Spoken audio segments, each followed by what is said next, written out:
Protect your car with 3W Liners all-weather floor mats. Made from durable materials like TPE and rubber, our mats are designed to withstand rain, snow, and mud with deep grooves to trap dirt and liquids. For a custom fit and advanced protection, visit 3W Liners. That's the number 3, WLINERS.com today.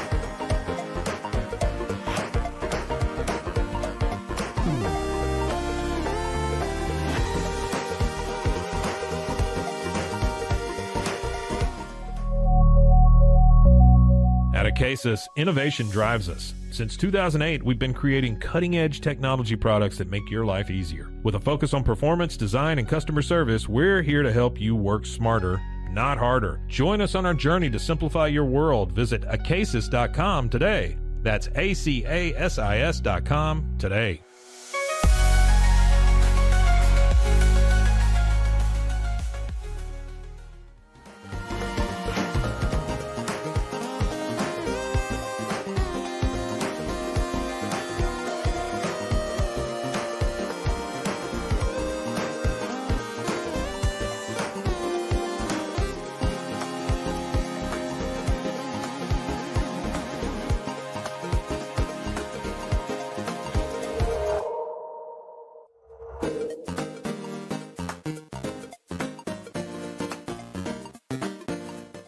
Farmhounds offers natural treats and chews made with quality products that support family farms, regenerative agriculture, and humane farming practices.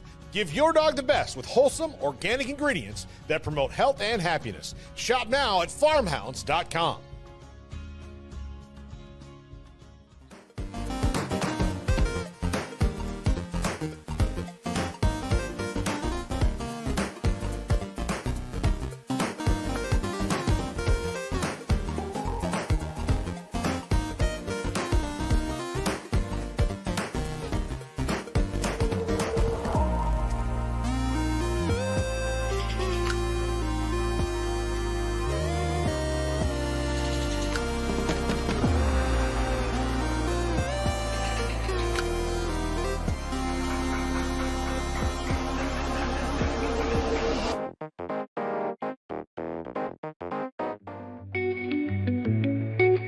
Unlock a world of convenience with Mully Box, your one-stop solution for personalized subscription boxes delivered right to your door.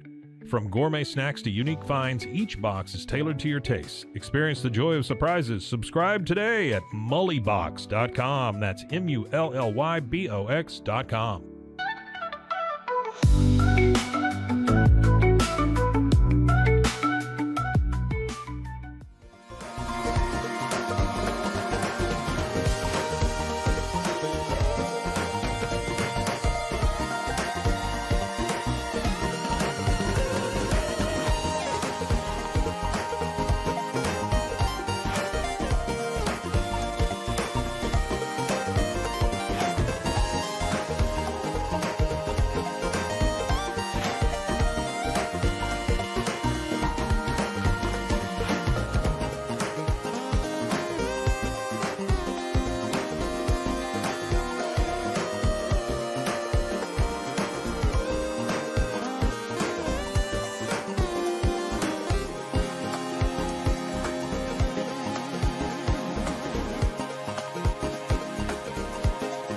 We are Rogue Media Sports.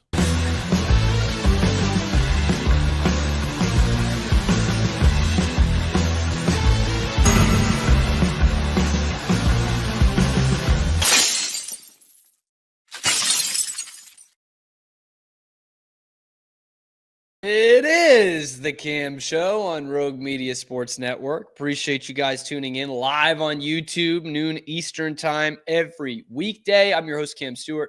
Zach Burke keeping us on the air.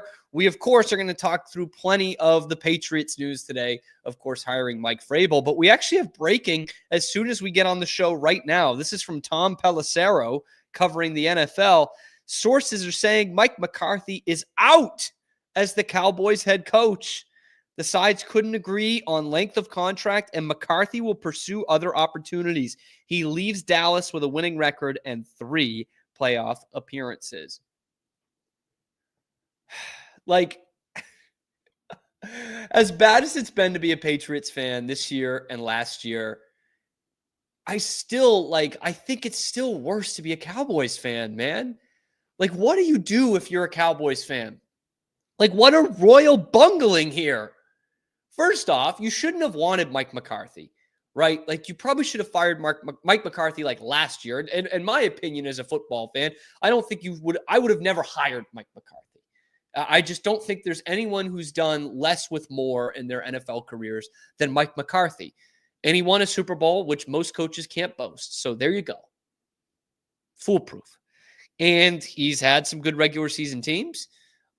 His offenses have been up and down. Sometimes he's gotten the real best out of Dak Prescott. Sometimes he has not, specifically in the postseason, has not got past the divisional round. He has won 1 playoff game. They ended Tom Brady's career. But this is what a mess. And then you wait until January 13th. He's on a 1-year deal the whole year. And you wait till January 13th. Jerry Jones is denying interview requests from other teams. And then you're just going to let him go. Like, what an idiot, man. What an idiot. What a malpractice franchise. Like, are you kidding? And then what? And then who do you go get? I mean, thankfully, it's not January 20th, and there are some people out there. But what are you going to do? You're going to go talk to Dion? You're going to go talk to Sark at UT? You think Ben Johnson wants to go there? If I'm Ben Johnson, I don't want to go there. They're going to be in cap hell. They're going to have to get rid of one of their stars. Their quarterback's on the wrong side of 30 and he's hurt. Like, I don't want to deal with that. And most importantly, you got to work for Jerry Jones, which sounds like a death wish. Who knows? Maybe he'll go after Belichick. Maybe he'll try Belichick. But what's so funny is Jerry Jones seems to be this bold, brash guy with all kinds of money, right? And in reality, he's kind of a pussy of an owner, right? He held on to Jason Garrett for years. And for what? And there was always these rumors of, be it, I don't know. I remember Lincoln Riley being a big one. Nick Saban was a rumor at a time. And it was like, well, here's where Jerry's going to make the big move because we're America's team. And it's all BS. Like, they're a bunch of pussies, man. They're not going to hire anybody. That's a name. They go out and hire Mike McCarthy and then just let his contract run out. God, what malpractice at that organization, man. And if you're a fan of that, I don't really feel bad for them because I lived amongst them for so long. Trust me, I don't need to feel bad for them. But it is kind of the worst position to be in as a fan. You're mediocre. You're not bottoming out and sucking and tanking, and you're not contenders. And you just keep running it back. I mean, for years they were the 8-8 team, and now they're just the divisional round team at best. And your owner does not have any balls. Like, he's not willing to do anything that takes any kind of balls. That would suck. Like, he literally had no conviction to fire the guy as the wheels are falling off this year, and you desperately need a change. And it's obviously not all Mike McCarthy's fault, but you desperately need a change. You don't fire him. You let him ride out a 7 and 10 year, and then you just let his contract run out? What a joke. What a joke of a team. What a joke of a franchise, man. Man. Anyway, this is a Boston show. The big breaking news of the weekend. Classic news dump right during the middle of playoff divisional round coverage in the morning. Mike Vrabel is, in fact, the head coach of the New England Patriots. I said it on the show Friday. By the time we came on the air Monday, we would be talking about Mike Vrabel being the Patriots head coach. Right again, Nostradamus, Cam Stewart, right here, as Mike Vrabel is the head coach of the New England Patriots. And in a nice kind of twist of irony or a little bit of symmetry for you, let me take you back to 2008. The Patriots used their first-round pick on a Tennessee linebacker named Jerod Mayo, who goes on to win Defensive Rookie of the Year, outside linebacker. And then after he wins Defensive Rookie of the Year, suddenly you trade outside linebacker Mike Vrabel to Kansas City. So in a way, Jerod Mayo took over for Mike Vrabel. And now, how the turntables. Mike Vrabel has taken over for Jerod Mayo. And this is going to be a very, very, very interesting year in Patriots history, as it was this past year. Because I am big on the Vrabel signing. Like, that's the guy I wanted. I was on the Ben Johnson train for a little bit during the season, and it's probably just bad timing. Wrong place, wrong time. Most other years, I would have taken Ben Johnson. In fact, I was begging for them to take Ben Johnson last year. And so most of the time, I'm all in on Ben Johnson. But after what we just saw, the rookie mistakes from Jerod Mayo, I probably don't want to go down that road again. So I really like Mike Vrabel, and I like him in this position, and I hope to hell he's bringing in someone like Josh McDaniels as his OC. Here's the thing I'm intrigued by. What kind of slack does Mike Vrabel get? For a couple different reasons, a couple different ways to look at this.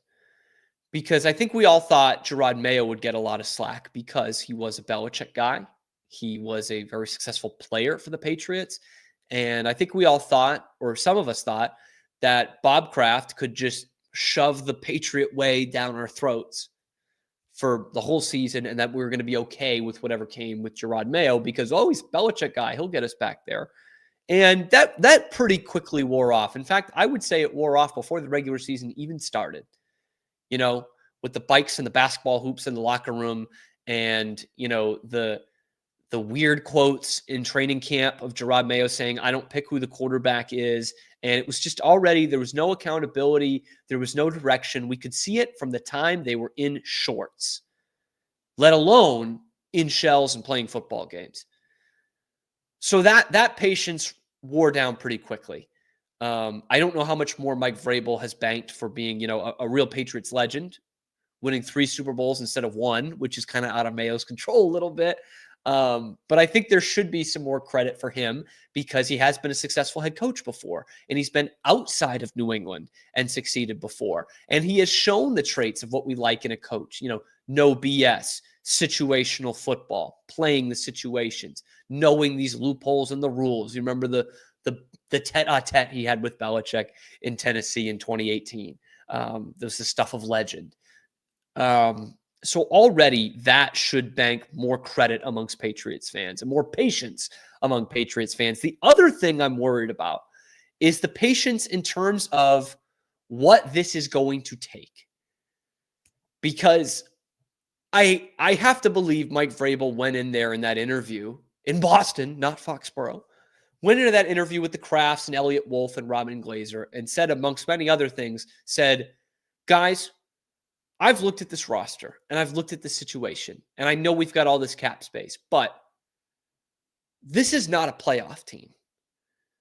Just because I'm Mike Vrabel and I've been a successful head coach before doesn't mean I come in here and get you to 11 wins in year 1. Okay.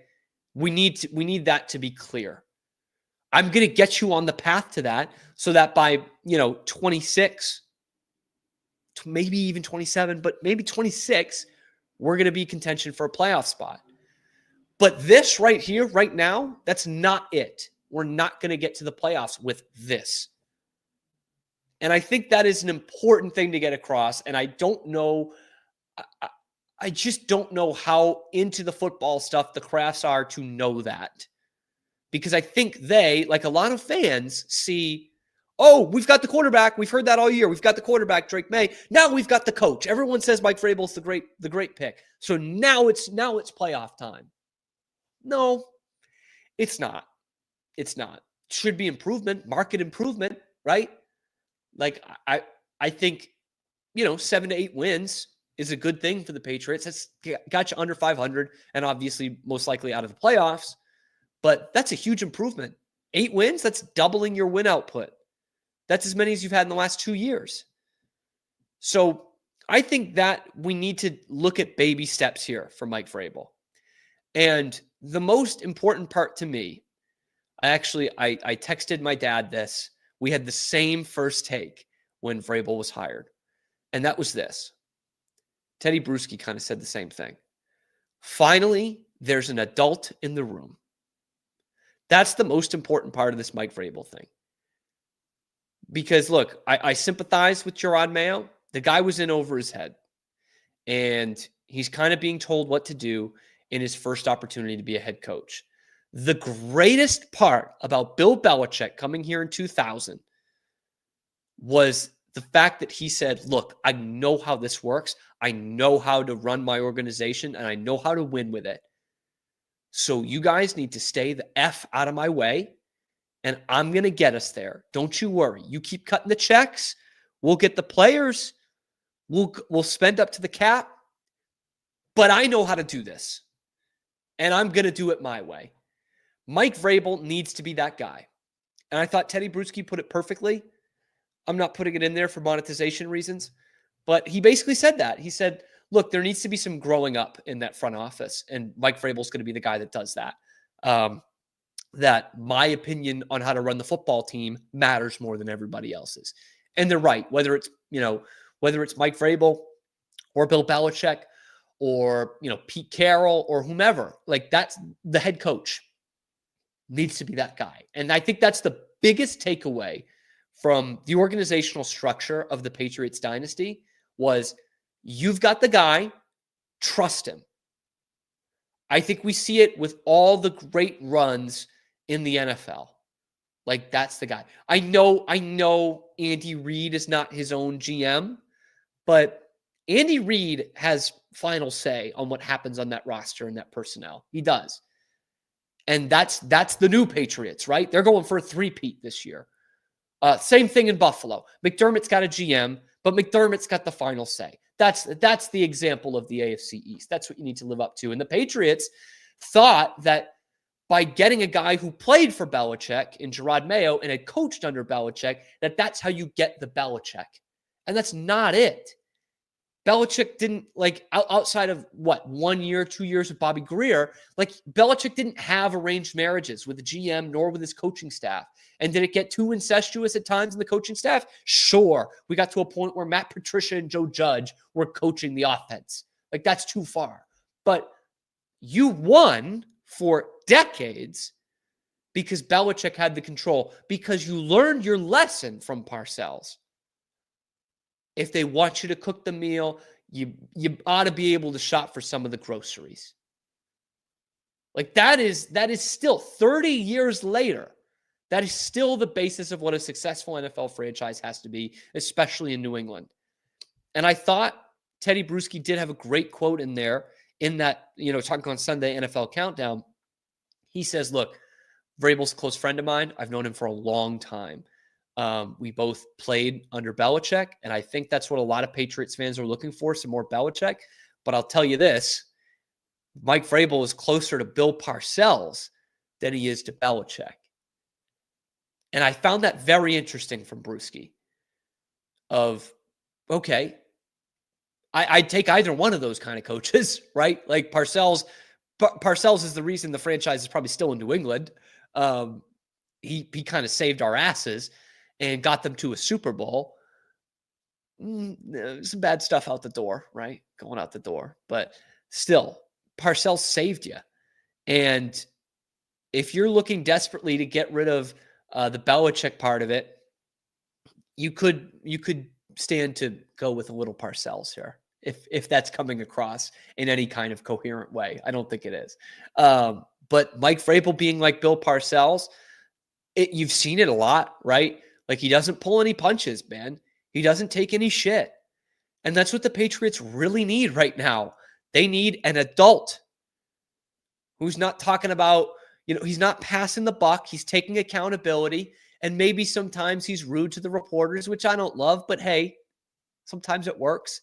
And he's not putting in bikes and basketball hoops in the locker room. You need an adult here.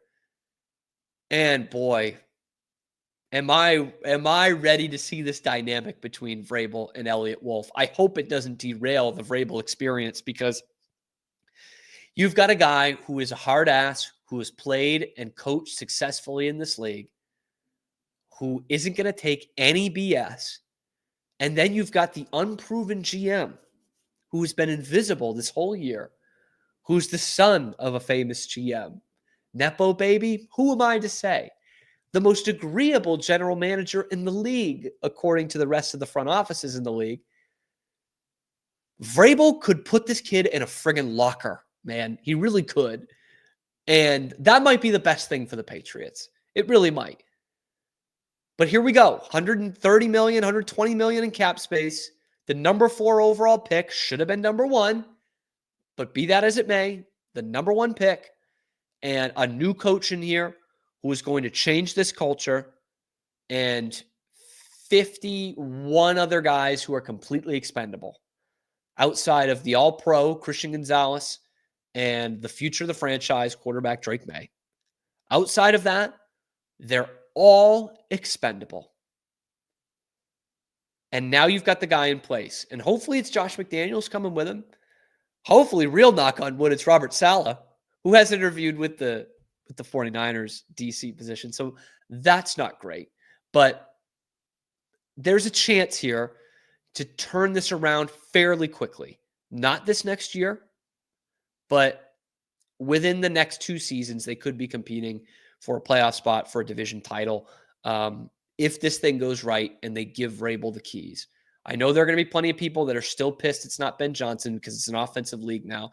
Trust me, I don't think you're losing a lot on the offensive side by having Mike Vrabel in there. As long as you have the right OC and quarterbacks coach, and Josh McDaniels will be perfect for that. He's not leaving for a head coaching job. He doesn't really want to coach anywhere else, because I guarantee you he got offers to be a consultant this year at the least, but he doesn't want to coach anywhere else.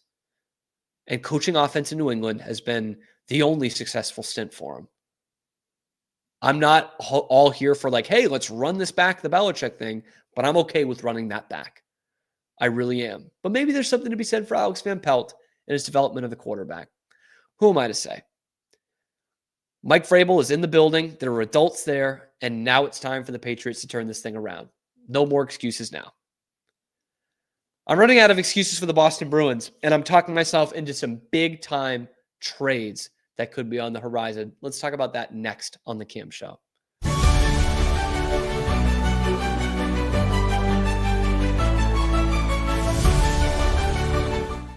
Ready to bring your vision to life? At Small Rig, every idea, design, and product is inspired by you, the creator. With our industry-first under co-design mode and the Dream Rig free customization project, we unite with global creators to turn big dreams into reality. Whether it's a cage rig or mount, Small Rig's versatile gear is built to elevate your craft. Small Rig, where your creativity meets our innovation. Go to smallrig.com.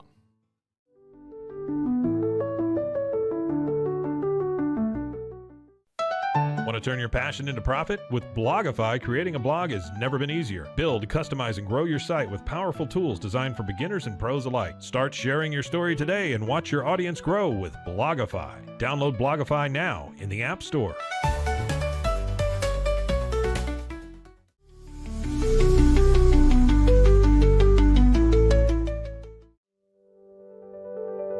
Overwhelmed by your inbox? Clean Email is here to help. Organize, clean, and manage your emails with powerful automation tools.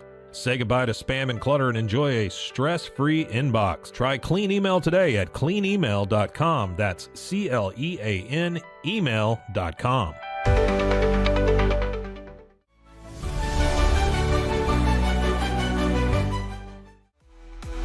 Stay connected no matter where you are with eSIM-X. Say goodbye to expensive roaming charges and physical SIM cards.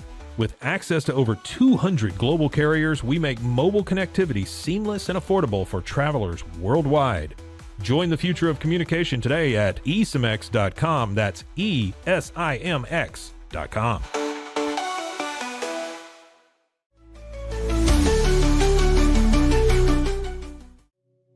Farmhounds offers natural treats and chews made with quality products that support family farms. regenerative agriculture, and humane farming practices. Give your dog the best with wholesome, organic ingredients that promote health and happiness. Shop now at farmhounds.com.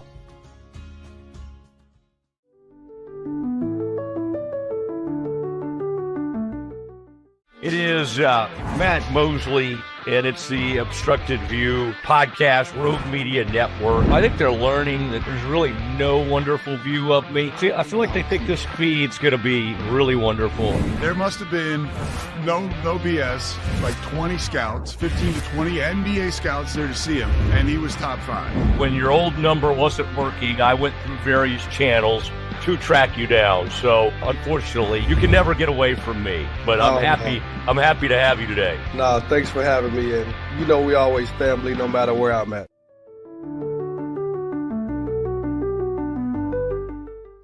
Welcome to a special edition of the Doomsday Podcast. Look at this. We got one of the great golfers in the world, certainly one of the great pass rushers in NFL history. But he also had a vision for you. And so it was like you had the best of both worlds, right? You had somebody on you early, and then you had somebody who was maybe more relaxed. What were a couple of your biggest takeaways? The first thing you referred to that I've spoken to some personnel people and general managers of the league to get some, independent, objective assessments of the players the Cowboys picked, and we'll go through that. Has the general manager changed at all in the draft room? Nope, it's been the same since I was here the last time.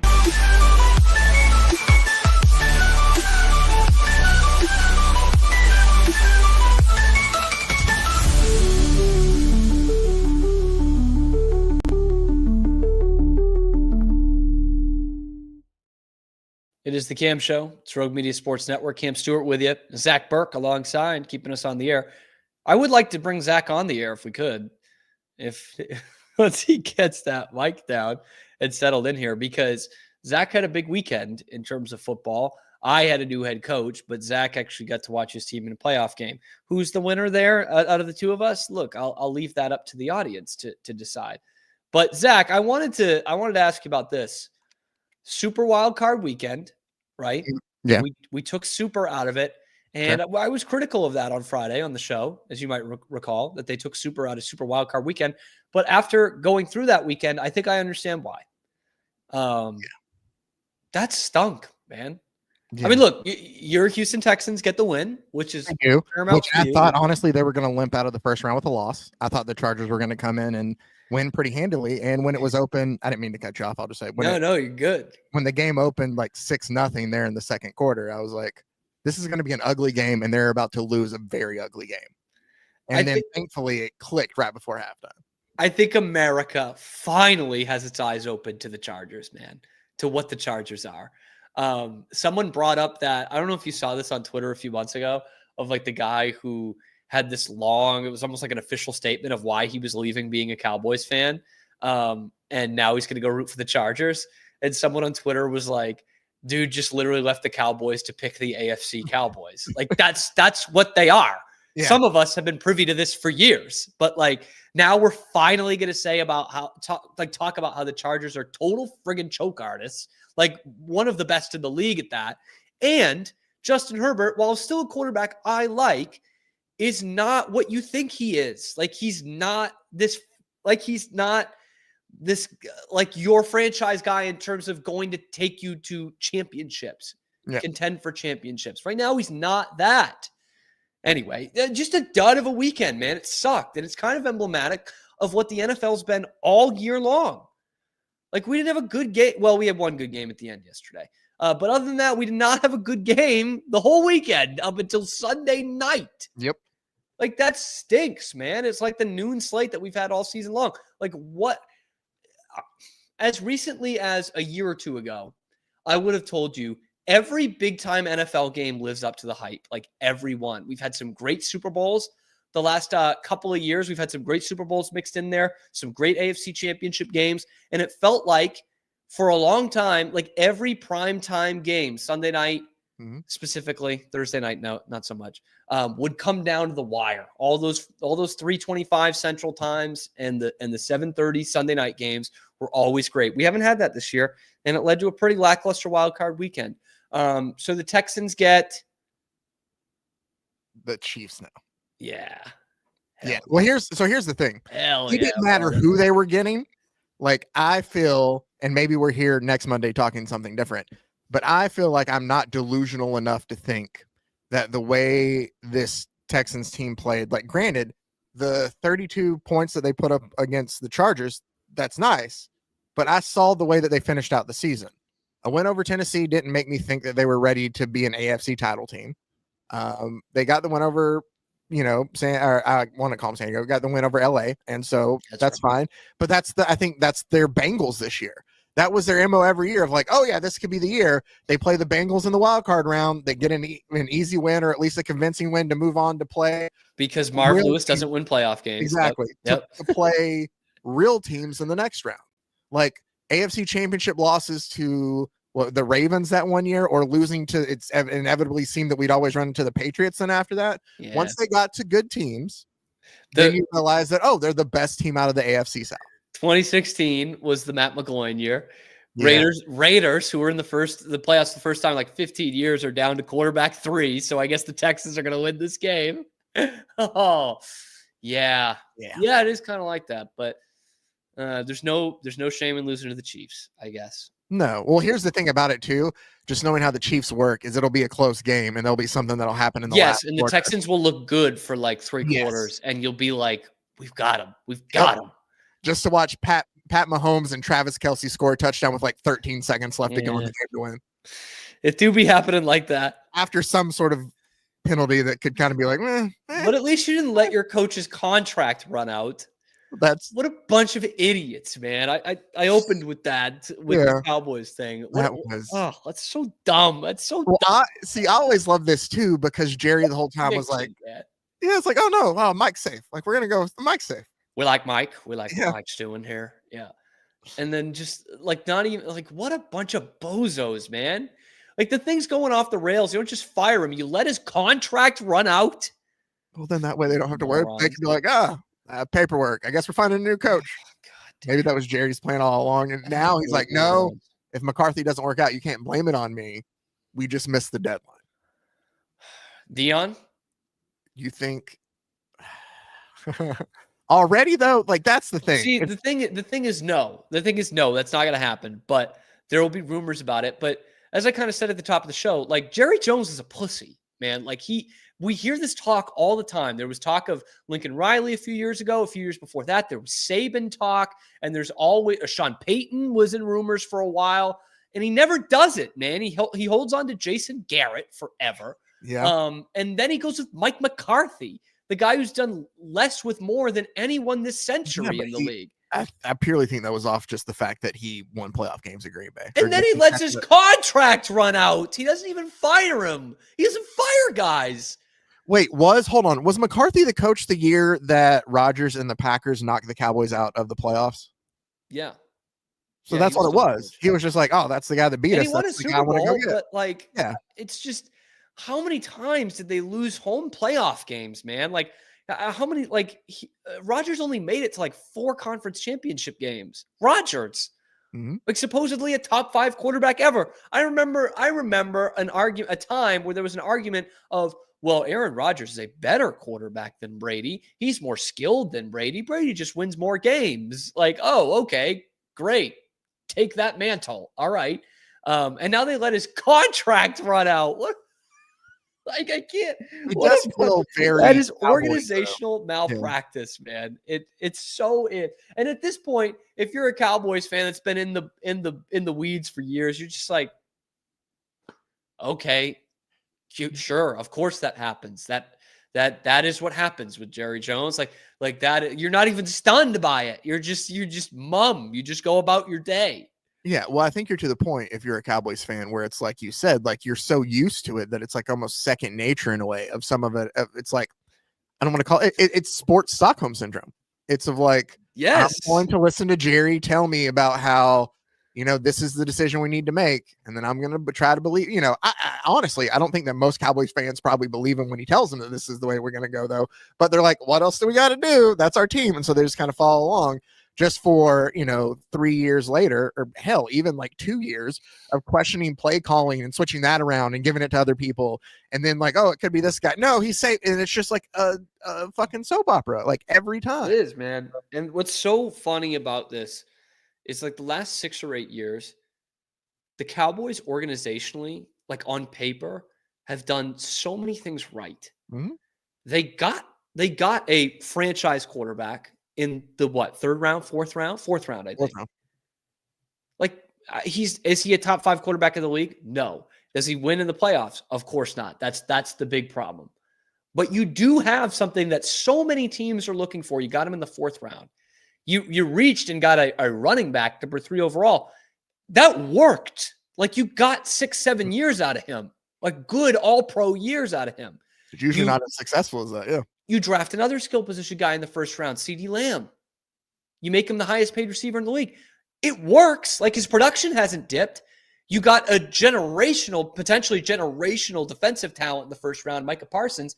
It works. Well, even before that, like the way they got a Super Bowl winning head coach. The way they were able to build that offensive line. Yes. The late 1st round picks, or even supplemental 1st round picks to get guys like, what was it? Leal Collins was like he was a supplemental round pick, right?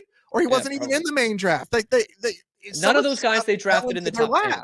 Yeah, you weren't drafting guys in the top 10 to build that offensive line, and they had one of the best ones in the NFL. You got Trayvon Diggs in the 3rd round, like Deron Bland even later, man. Like their drafting, their scouting has actually been very good, and they have, I think he's the biggest retread in the league, but he is a Super Bowl winning head coach. So on paper, that's what you sell to your fans. And yet you still can't get it right. Everything player-wise you've gotten right. Think of how many teams would kill for that. I look at the Patriots roster and I would say, God, I would kill for an organization that can nail the draft the way the Cowboys have in a lot of ways. Well, that was the thing. Can't do it. At time, at least in my early years of covering the Cowboys, makes me sound old. For me, that was like, late 2000s, early 2010s. And there was a time where it was like, oh, they're going to make a stupid decision like, Felix Jones, because Jerry wanted Darren McFadden and can't get, and there'd be things like that. And you'd look at their draft and you'd be like, what are they doing? And you'd question it. But they made a concerted effort and they got better at it. And like you said, now on paper, you look at what they've been able to do. And for a team who, like the Patriots here, like you've talked about, who hasn't been able to put together, well, again, a team odd for you also, that's oddly enough that was so good at the draft. Mm-hmm. Yep. To see the Cowboys do it, you were like, I wish my team were like that. But there has to be something else then that's holding them back. It's not the talent. It's not, maybe it's the coaching. Could be. Yep. Could be. It could also be the one thing that has been a part of it since, they won those Super Bowls back in the early 90s. And I would argue that maybe he just owned the team for like that first 6 years. And that was using everything being there in the right place at the right time to make magic happen. And then you've been trying to capture it the wrong way since then. There's one common denominator. One. Jerry Jones. Mm-hmm. That's it. Anyway, I'm glad Jerry Jones doesn't own my hockey team. Although my hockey team, the Boston Bruins, could use some shakeup here. Win of the season, part 4 or 5 on Saturday. Actually an incredible game down in Florida against the Panthers, where they gave up, I think it was 110 shot attempts to Florida. That's incredible. It's the most they've given up since they tracked the stat that was starting in 2007. Shot attempts, not shots on goal, obviously, but still, it was insane. They were out shot attempted by like 60. They're winning most of the game. They're just hanging on. And then the drama comes because this rivalry has drama, whether it's in the regular season or not. And it's too bad they're not going to be playing in the postseason very much or it's not going to be very competitive because the Bruins are nowhere near the Panthers right now. But there's an empty net for like a minute and a half. The Panthers are down 1. The Bruins cannot clear the zone. They finally get it out. Pasternak shoots it from the red line and it goes off the post. And icing. The Bruins can't win faceoffs. This is with 18 seconds left, and you know exactly what's going to happen after that. Exactly what's going to happen. And Florida scores the bonkerest goal I've ever seen. It hits off, well, maybe not ever, but it hits off Reinhart, and then I think of Bruin, and Osterley, the defenseman's reaching back to slap at it, completely whiffs, and it goes over Swayman's shoulder for a goal with a 1.5 seconds left. And I'm like, you've got to be kidding me. This is pure torture watching this team. It goes to overtime. The Bruins actually get a Sam Bennett penalty in overtime, which is awesome. And he just whacks McAvoy in the face with his stick and is trying to argue it. And then it's just fumble their way into an overtime win, because with 2 seconds left, Pasternak's got it. He's passing with 2 seconds left, and it goes off a Panther stick, off Reinhardt's stick, actually, and deflects into the net. Like total puck luck, just like the game-tying goal, and the Bruins win it with like a second left in overtime. Awesome, awesome win. But that's what they needed to do to end a 6-game losing streak. And I still don't know that things are getting much better for this team this year or really beyond. And what I've talked myself into the past few days is Elias Pettersson. Yeah. I regret to inform my fans, I have absolutely talked myself into an Elias Pettersson trade for the Bruins. There have been rumors abound the past week of JT Miller and Elias Pettersson being on the trading block for Vancouver. And their apparent rift, obviously we know JT Miller took a break from hockey in earlier in the season, and there's been all kinds of reports of these guys cannot play together.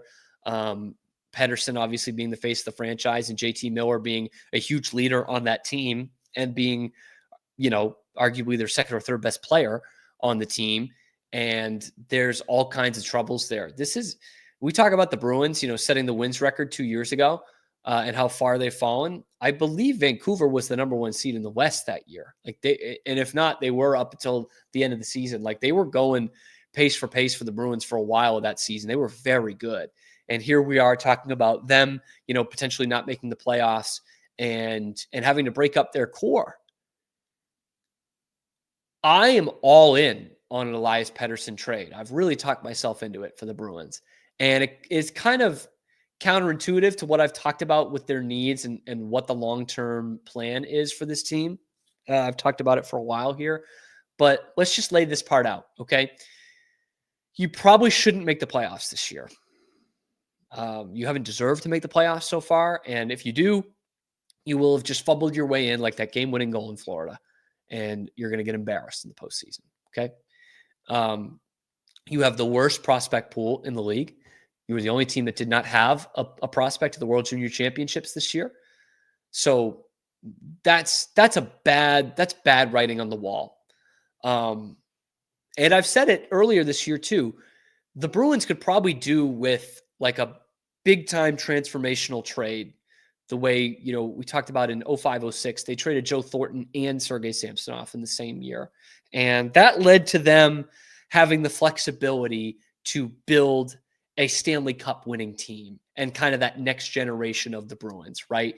Because after that year, they go out and they get Mark Savard and then they go out and get Zdeno Chara, and the rest is history. Like the franchise completely changes. They get some draft picks out of it that become, Marco Sturm and eventually Milan Lucic and Brad Marchand, and you make the deal for Ray Croft to that same year to get rid of him and get Tuukka Rask in return. So that opens up a lot for them. It's not, you look at the Joe Thornton trade and it's like, woof, Wayne Primo and Marco Sturm. And it's like, what does that ever become?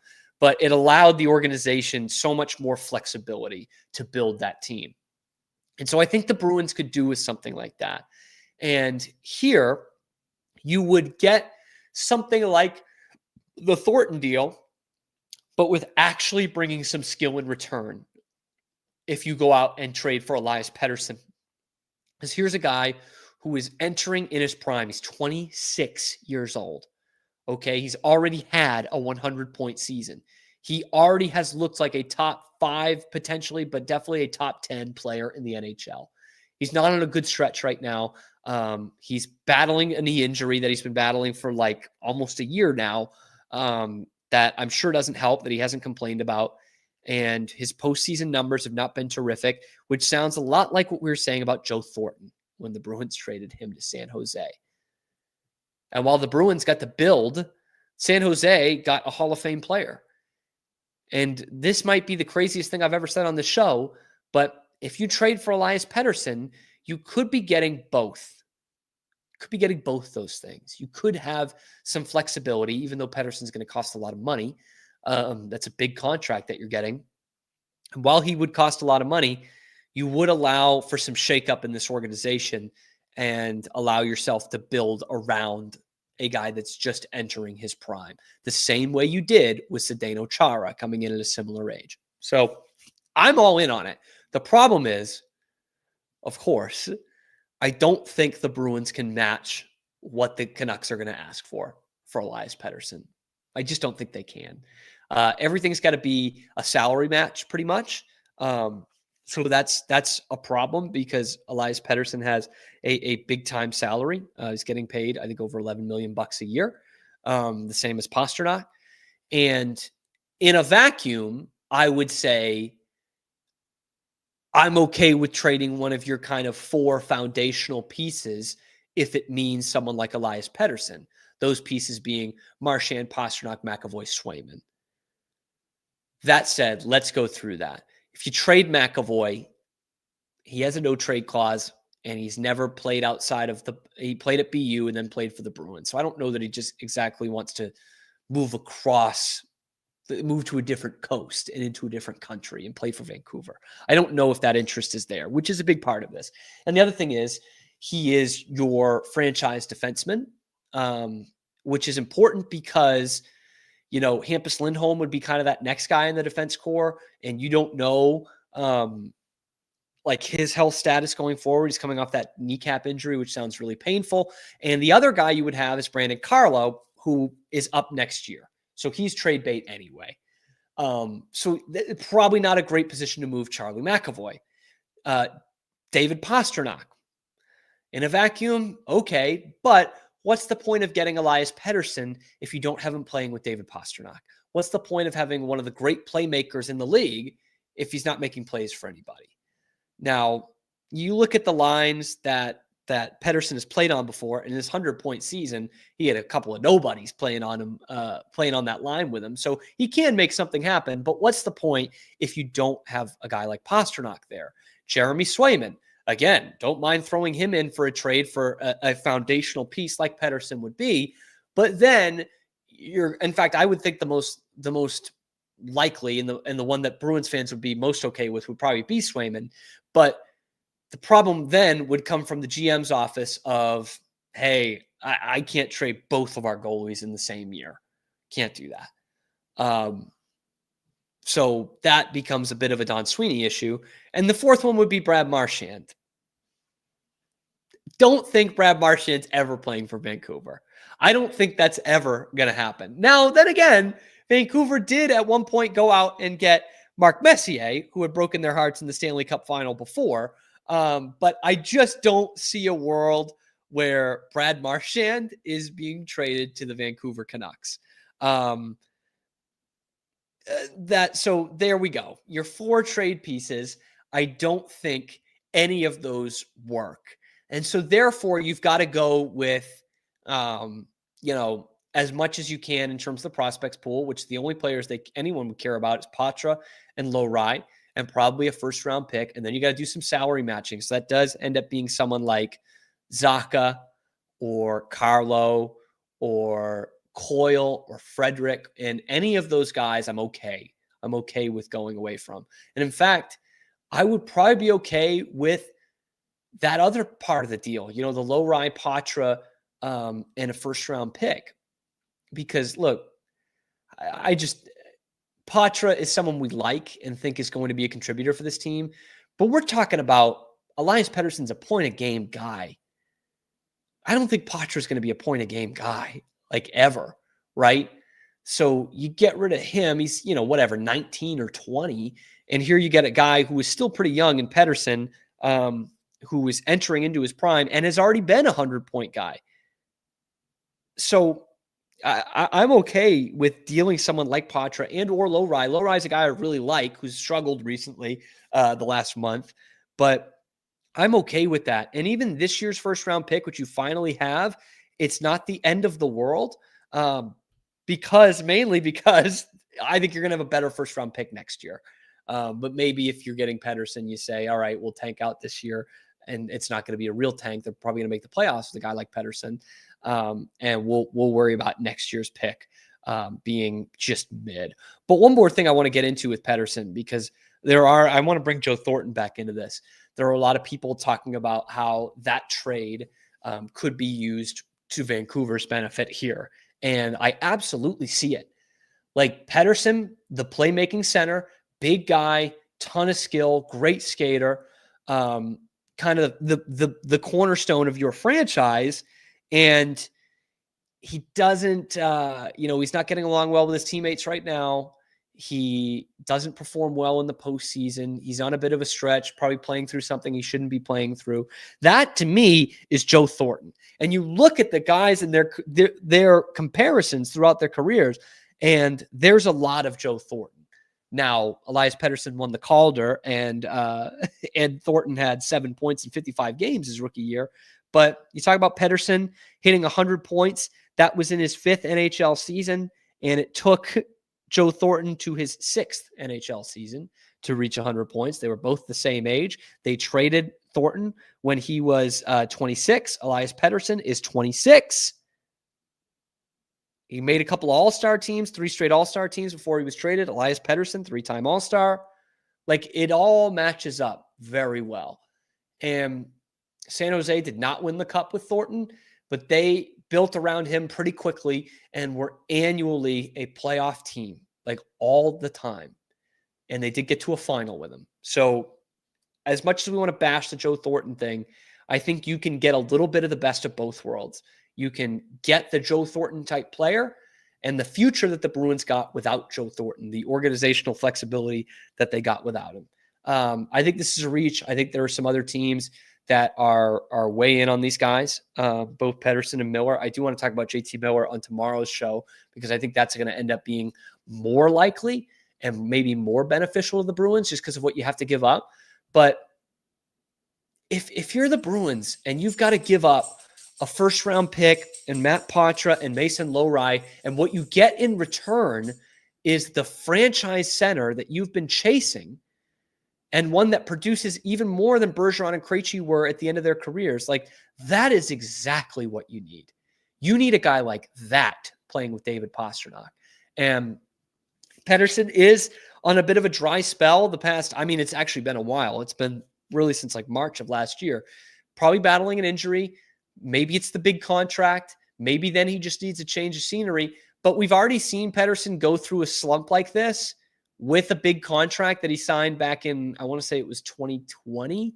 And he came out of it. He had a 100-point season a couple years later. And then you put him on a line with Pastrnak. That unleashes Pastrnak back into that 60-goal scorer and Pettersson to the 100-point guy. Like, you went out and you got the wrong center this year in Elias Lindholm, who's a number 2 or number 3 center. Here is the bona fide number 1 center stud guy. He's right there. So if I'm the Bruins, I'm not worried about taking that kind of reach and making that kind of trade. In fact, I would do that in a second if I were the Bruins. I don't think they're going to be able to pony up enough for Vancouver to really whet Vancouver's appetite here. But it sounds like both those guys are on the block, Pettersson and Miller.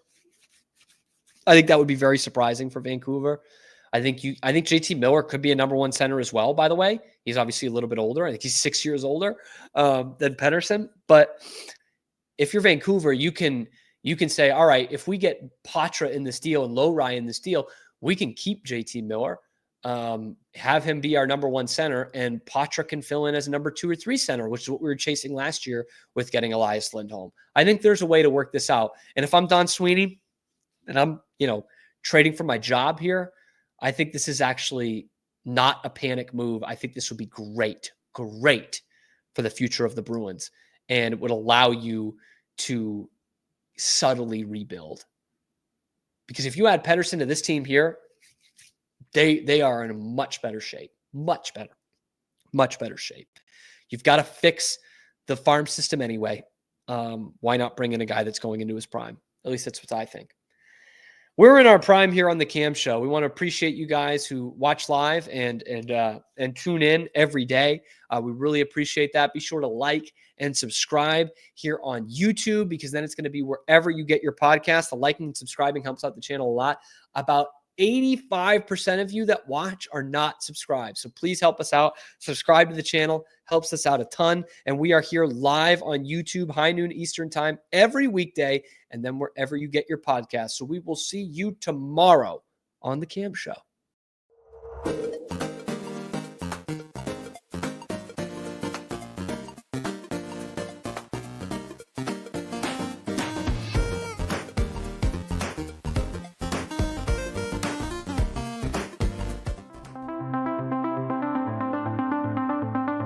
Transform your workspace with Hanomi Ergonomics. From adjustable chairs to standing desks, we provide solutions for comfort and productivity, whether at home or in the office. Improve your posture, reduce strain, and work smarter. Visit us at hanomi.co today. That's HINOMI.co today.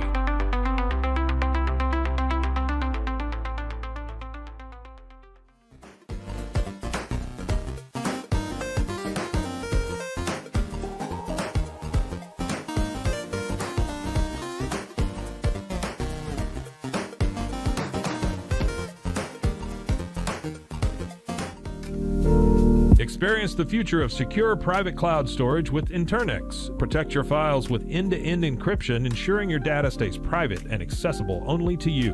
Enjoy seamless, fast storage without compromising security. Visit Internex.com today and take control of your digital life. That's INTERNXT.com today.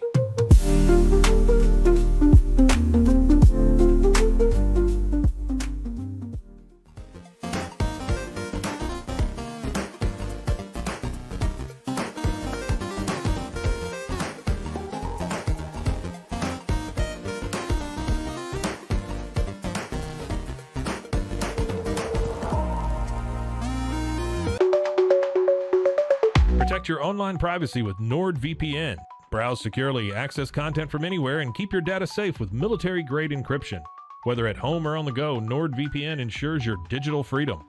Stay secure. Download NordVPN today at nordvpn.com. That's NORDVPN.com.